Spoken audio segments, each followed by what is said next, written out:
नमस्कार, प्रणाम। हम विकेश कुमार।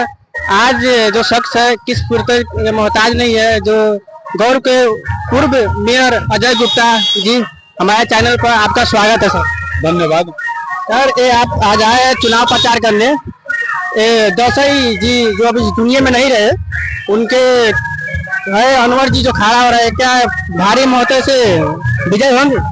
देखिए, अब क्या था कि इस वार्ड का 2079 के स्थानीय तौर के निर्वाचन में निकपा एमाले से दौसई जी जीते हुए थे और बहुत कम समय 9 महीना मात्र वो अपना कार्यकाल चलाए। उसके बाद उनका निधन हो जाने से ये सीट खाली हो चुका है और नेपाल के निर्वाचन आयोग ने यही मंच 16 गते उप निर्वाचन का घोषणा किया है। जो गौदौड़ का 3 वाड़ा है, किस्मत है, ये ईशनाथ 7 नंबर वाड़ा भी है और दौसई जी का संभावित उत्तराधिकारी उनके भाई जो अनवर जी है, जो यहाँ के संभावित नेकपा एमाले के प्रत्याशी भी है। तो स्वाभाविक रूप से ये एमाले का अपना सीट तो है ही है और एक दौसई जी का जो लोगों के प्रति जो एक स्नेह था, जो ममता था और उनके प्रति जो लोगों का श्रद्धा था, वो जो विगत के निर्वाचन में जितना मत के अंतर से दौसई जी जीते थे, मुझे लगता है कि उससे भी डबल मत के अनवर के अंतर से नेकपा एमाले के प्रत्याशी इस वार्ड में निर्वाचन जीतेंगे। एक और है जो हमारे गौर और औरैया जोड़ने वाले जो लाल बकिया नदी है, वो अभी तक बने नहीं है। उसके लिए आप आवाज कब उठाएंगे? इस संदर्भ में मेरा जो ठेकेदार है वो मेरे साथ काठमांडू भी गया था, तो हमने भौतिक पूर्वाधार मंत्रालय में भी वहां जाकर मंत्री जी से बात किया, डीजी सचिव से बात किया। तो उनका जो टेक्निकल उसमें प्रॉब्लम था, जो त्रुटि था उस पुल के निर्माण के संदर्भ में, वो पूरा त्रुटि अब वो पूरा क्लियर हो चुका है और वो फाइल अर्थ मंत्रालय में जा चुका है।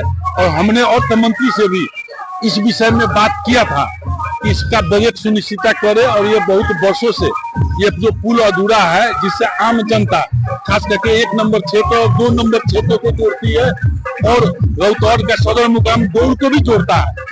तो इसलिए सदर मुकाम से डायरेक्ट जुड़ने वाला में ज्यादा विलंब ठीक नहीं है। तो अर्थ मंत्री ने कहा था कि उस समय की फाइल मेरे पास आएगा तो हम लोग इसमें बजट का सुनिश्चितता कर देंगे। तो उस समय तक फाइल अर्थ मंत्रालय में नहीं पहुंची थी, लेकिन बाद में हम लोग फिर प्रयास करने के बाद वो फाइल अभी अर्थ मंत्रालय में जा चुकी है और बहुत जल्दी उसका स्रोत सुनिश्चितता होकर और ये पुल निर्माण का कार्य आपका शुरू हो जाएगा। उसी समय वो संजय सानी है टुकलिया के है, वो धारणा दिए हुए थे, तो बोला था कि बहुत जल्द से जल्द 3 या 4 महीने में काम किया जाएगा, लेकिन अभी तक उसमें एक नीट भी नहीं जुड़ा हुआ। अब उसी तरह पड़े हुए हैं।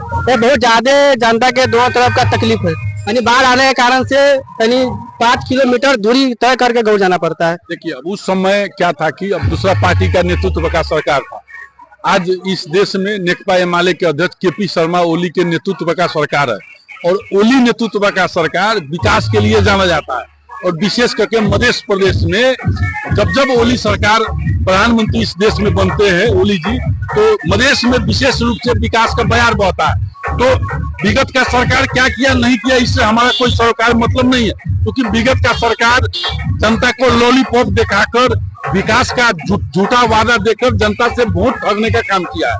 और अभी जो एमाले के अध्यक्ष केपी ओली नेतृत्व का सरकार, ये वोट ठगने से भी ज्यादा नेपाली जनता का और नेपाल का भविष्य को सुनहरा बनाने के लिए, नेपाल में जहां जहां विकास नहीं पहुंच सका है वहां पर विकास को पहुंचाने के लिए, और जहां जहां अधूरा जो पुल सब है उस पुल को आपका तत्काल निर्माण करके संचालन करने के लिए। और रौतहट में ऐसा एक और पुल है जो बागमती नदी में बड़हरवा खंड में आपका रौतहट सरलाई को जोड़ता है, जो विगत 14 वर्षों से जिसका आज तकले तो पुल निर्माण नहीं हो सका है। जो पूर्व प्रधानमंत्री जो इसी जिला के है, इसी हमारे क्षेत्र के निर्वाचित थे, है अभी भी है आपका माधव नेपाल, जो 14 वर्ष से पुल नहीं बनवा पाए और सिर्फ पुल के नाम पर जनता का वोट ठगने का काम करती है।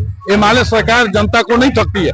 एमएलए सरकार और इसी सरकार के नेतृत्व में आपका बकैया और बागमती दोनों पुल निर्माण होगा और आम जनता के लिए ये सहज रूप से आवत जावत का रास्ता खुलेगा, ये इतना सुनिश्चित रहेगा। सर हमसे यही आपसे अनुरोध करेंगे कि जल्द से जल्द उस पुल का उद्घाटन किया जाए और दोनों ओरे का लोग का जल्द से जल्द आवाज चालू हो। बिल्कुल यही आपसे हम अनुरोध करते हैं।